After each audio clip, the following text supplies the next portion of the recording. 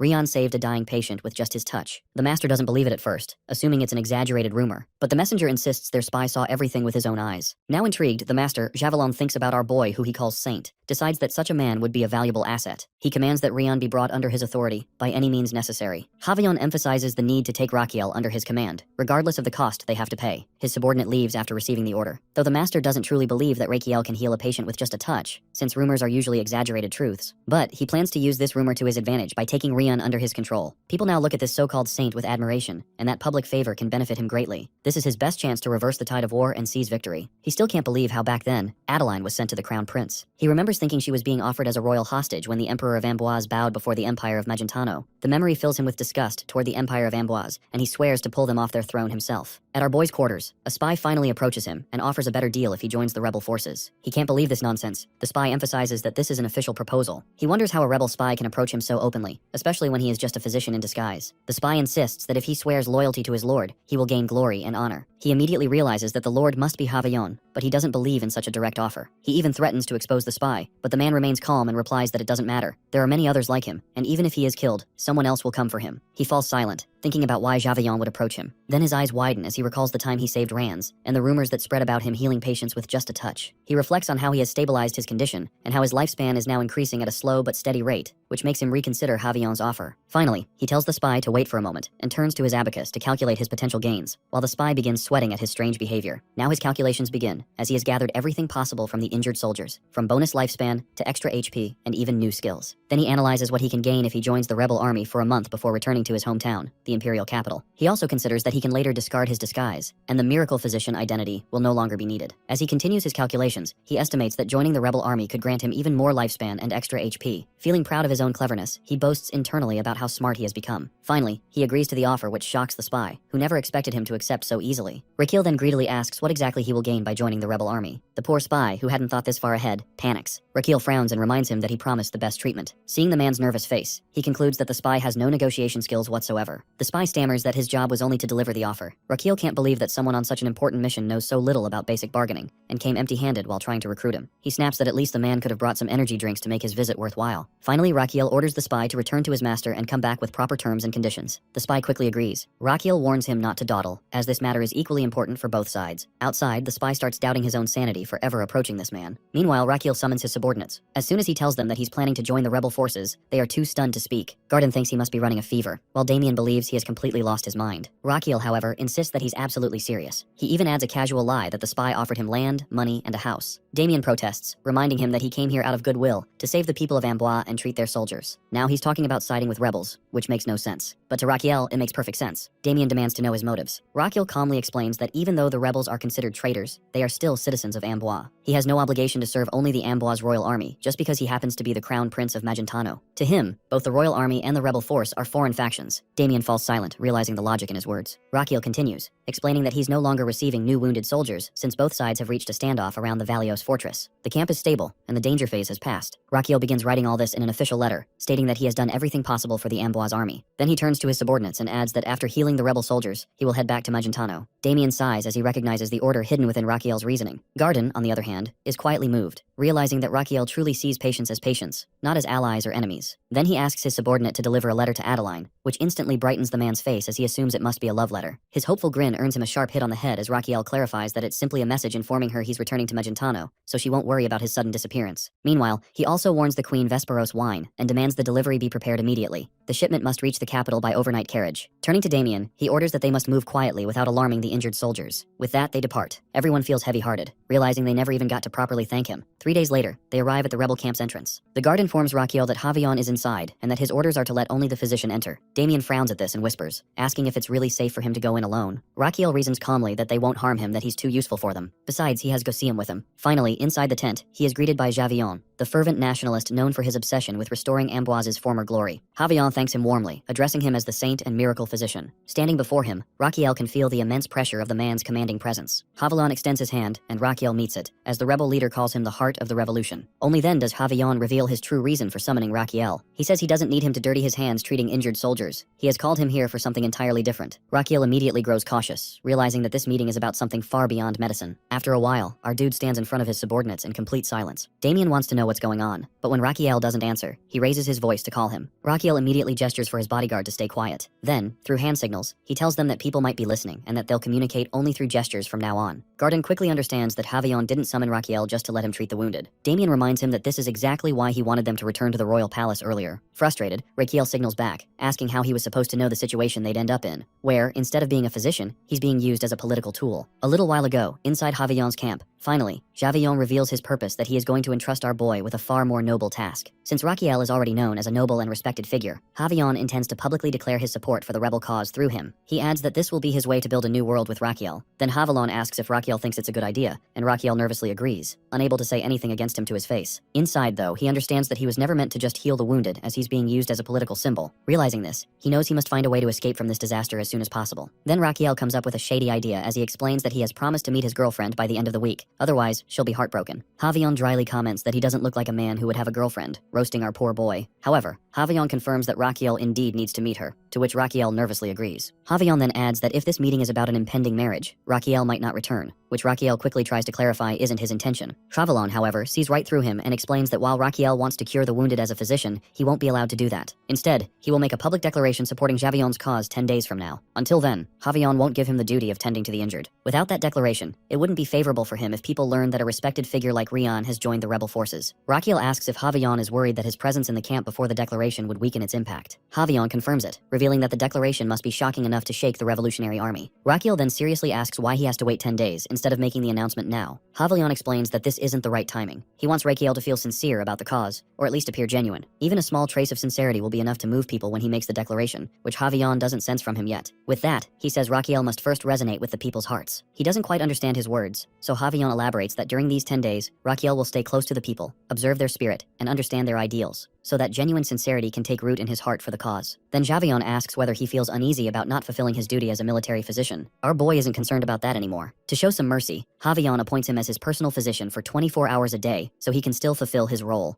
Upon hearing this, Raquiel tenses up, realizing he's truly screwed. Now in the present, he tells everything to his subordinates, and adds that he must now sleep in the same camp as Javion. Garden asks what his next course of action will be, and he expresses his need to escape and return home. Damien points out that the army's defenses are tight. Escaping, even during the darkest hours, would be nearly impossible. He then writes to him that there's a swordsman hovering around all the time, making escape impossible, which is a fact Raquiel is already aware of. He knows the security is extremely tight, and since Damien hasn't even reached the level of a swordmaster, escaping is out of the question. Then Raquiel asks them to trust him, saying he must first find something out. Damien quips that trusting him is exactly what got them into this mess, which angers our boy. Raquiel gets up, and Garden asks about his next course of action. Left with no choice, he mutters that he's going to whine about it, revealing that he's heading to bed. Both his trusted men understand that they can't do anything about the situation for now. Meanwhile, at the imperial capital, inside the main office, a man appears before the emperor, who asks him to report about his son. The messenger bows and begins compiling and organizing his notes before speaking. He then adds that according to the 107th regular report, Raquiel left the infamous healing camp 5 days ago. The emperor immediately asks why his son left the camp. The reporter admits that they themselves don't fully understand Raquiel's intentions intentions. He explains that initially, Rakiel had planned to return to the capital, as he had informed Princess Adeline. He further reports about a letter from Rakiel to Adeline, in which Rakiel stated that his purpose at the injured soldiers' camp is complete, and that he is returning to his side palace clinic. In the same letter, he also requested that the liquor made from Queen Vesparos be sent to him in the capital. The Emperor asks if that's all, and when the messenger concludes the report, he dismisses him. Once alone, the Emperor's nostrils flare with pride. He bursts out, shouting in eagerness to see his son soon, safe and sound in the capital, and then laughs menacingly, leaving the people outside the palace utterly confused by his sudden outburst. Meanwhile, in his bed, our boy is silently crying, feeling as though he's never going to return home anytime soon. At that moment, Javion stands beside him and declares that he's awake. Rakiel immediately gets up, deciding to start the morning checkup right away since he's supposed to be under 24-hour surveillance. But Javion denies it, reminding him that as a swordmaster, he knows his body better than anyone else. Rakiel gives a nervous grin, thinking that there's no need for them to share a room since he can't even sleep properly. Javion calmly replies that being a swordmaster means he's fully aware of his physical condition. Then he invites Rakiel to have breakfast with him. During breakfast, Javion finishes first and urges Rakiel to take his time with the meal. Rakiel, however, feels awkward under Javion's constant gaze but continues eating anyway. Once the meal is over, Javion tells him he has a question. Rakiel, still uneasy, asks him to go ahead. Javion smiles faintly and says it's a simple question, one that requires him to suppose. But as he speaks, Rakiel feels an odd sense of déjà vu. Javion continues, asking him to suppose he must choose between two options to revive the nation and its people. Suddenly, Rakiel remembers that this is the same question Javion once asked in the Demon Sword Emperor. Javion presents the first option. Rakiel can sacrifice himself, ensuring the nation's prosperity, but the act will disgrace his family. His descendants will live in shame, and generations of his bloodline will bear the scorn of his decision. Then comes the second option. He can sacrifice someone else instead. In this case, no one will blame him. Rather, he will be honored, praised, and remembered as a hero for generations. Finally, Javion concludes by saying that no matter which option he chooses, the nation and its people will prosper all the same. Then, leaning forward slightly, he asks Rakiel which option he will choose. Javion urges him to answer. Inside, Rakiel knows that if his answer doesn't please Javion, he'll be dead. He turns to his captor and repeats both options that were given, which Javion confirms with a nod. Then Rakiel analyzes everything he knows about Javion from the novel, that how he's an extremely suspicious man who never trusts anyone, not even his closest aides. He always asks the same question to those he wants to keep close to him, but no one has ever managed to give him the right answer. In truth, even Javelin himself doesn't know what the right answer is. For him, the worst answer is when someone hesitates between both options. No matter how much he plans to make that person his aide, once he senses they're wavering, he kills them immediately. Now Javelin asks slyly whether Rakiel can't make a decision. Instead of hesitating, Rakiel bursts out angrily at the absurdity of the question, demanding how a nation can even be reduced to such choices. At that, Javion instantly unsheathes his sword at Rakiel's rude reply, even though he hasn't chosen either option. Rakiel, nervous and pale, quickly explains that he only spoke what was truly on his mind. Javion narrows his eyes, asking whether he really means those words. But instead of fury, Javion feels something strange stirring within him after hearing Rakiel's answer. He doesn't understand the emotion himself. Watching him, our boy immediately senses his confusion, because according to the novel, Javion spends his entire life seeking the answer to that same question, only finding it shortly before his death. Suddenly, Javelin dismisses him, startling Rakiel. Before he can say anything, Javion coldly emphasizes that he doesn't want to see him for the rest of the day. Finally stepping out of the camp, Rakiel exhales in relief, grateful to have escaped death once again. But his mind still churns with thoughts of how to escape this nightmare for good. At that moment, a soldier signals for him to go adjacent camp with Javion. Our boy panics, remembering that Javion explicitly said he didn't want to see him, and yet, this soldier is leading him somewhere within Javion's sight. He silently prays for one of his companions to rescue him. Inside, Javion sits deep in thought. He knows that shedding blood has always been his way toward revolution, but now he questions whether the kingdom he dreams of, the one he fights for, can truly be called a nation.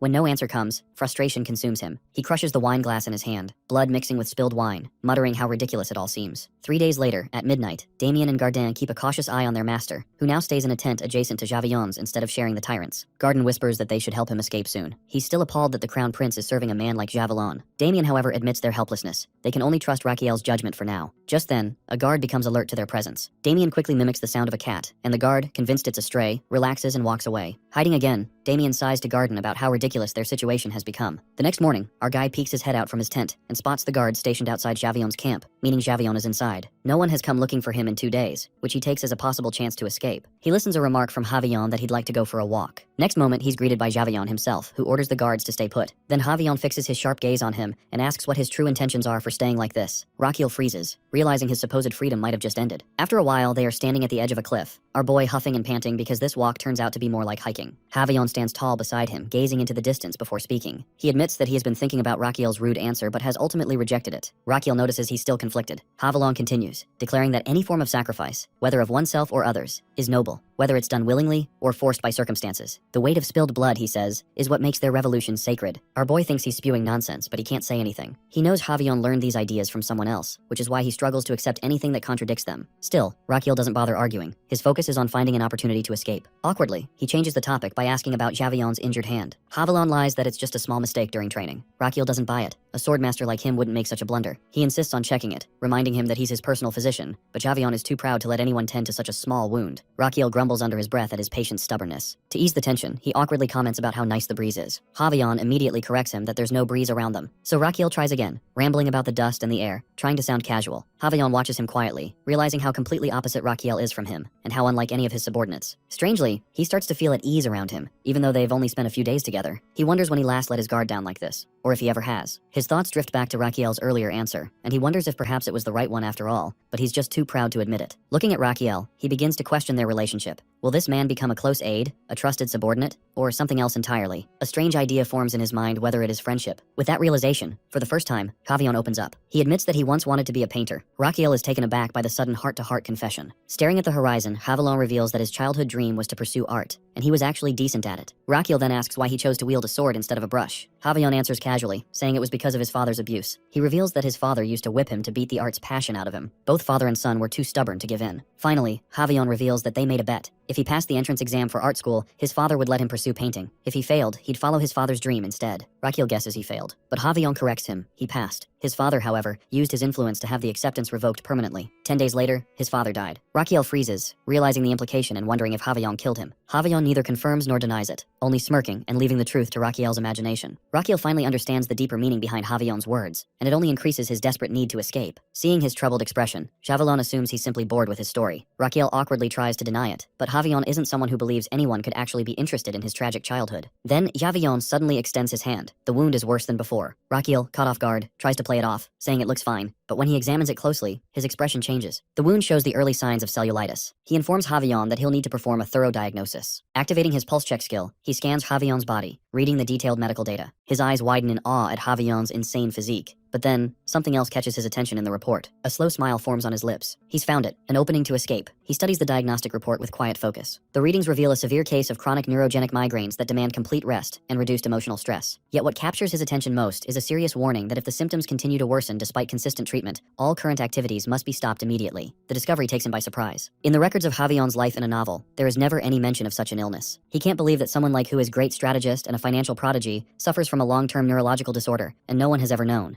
Our boy trusts his findings completely, for his medical diagnosis have never failed him. At that moment, our guy's organs glance at Javion's with envy. They admire the perfect rhythm of his lungs and the solid build of his body, wishing they could trade places. But before the thought settles, the brain shouts from behind, scolding the stomach and reminding everyone that if it collapses from a migraine, none of them will be able to work. The organs freeze as the brain slams its command through the body. Within moments, they abandon their jealousy, deciding they would never survive living like Javion. Now he then reflects on the diagnosis and understands the deeper cause. Javion's brain seems to punish the stomach through these neurogenic migraines, and he knows from experience that chronic headaches often lead to stomach complications. He realizes that his body has been enduring more than it can bear. He then asks about his head's condition, and Javion admits that his thoughts never rest, always revolving around the battle strategies for breaking through the Valois fortress. He asks him to speak truthfully, and Javion instantly realizes he has been figured out. Our guy confirms it and smiles while Javion expresses that he finally understands why others call Rian a saint. His insight is beyond normal perception. Touching his head, Javion admits he's been suffering from something far worse than an ordinary headache. He wonders how Rian could detect something he never shared with anyone. Our guy simply says it was intuition, leaving Javion stunned. He reveals that as the pain pulses through his skull, he feels as if every breath drives a sharp tool deeper into his head. He soon learns that the pain has been part of Javion's life since childhood. The constant suffering has shaped his temper and hardened his personality. In his early years, he discovered peace only while painting. The motion of the brush and the quiet of the colors once gave him brief relief from the pounding inside his skull. For a time, he wanted to become a painter because painting made the pain fade away. But the path of art was soon replaced by the call of power. The sword took the place of the brush, and along with it came a new realization. When he wields his blade, he feels the strange satisfaction of turning inner pain into outward strength. Violence becomes an outlet for the agony that refuses to leave him. Upon asking, he explains that, even after becoming strong, he feels no real comfort. His suffering continues, only buried beneath layers of pride and control. He accepts this version of himself, believing that the disappointment and cruelty born from pain have built his current position. Raquiel grows curious about the treatments Javion has tried. He explains that he has tested every possible cure, from traditional remedies to modern methods, yet nothing has ever worked. Dozens of physicians medicines have failed to relieve his pain, and many have met fatal consequences for their failure. The thought terrifies our poor guy, though Havillon makes it clear that he has no plans to execute him, at least not immediately. Rakiel knows that he must find a way to survive. His mind races and he remembers his own healing skill. He tells himself that if he succeeds, his safety will be ensured. He offers to treat the migraine directly. Havillon doubts his words since so many confident doctors have already died trying. To avoid suspicion, he decides not to sound certain at all. He presents the idea as a humble attempt rather than a solid solution. His plea seems genuine enough for Javillon to allow him a chance, deciding that failure will only lead to mild embarrassment rather than death. Later that day, the two meet again inside the camp.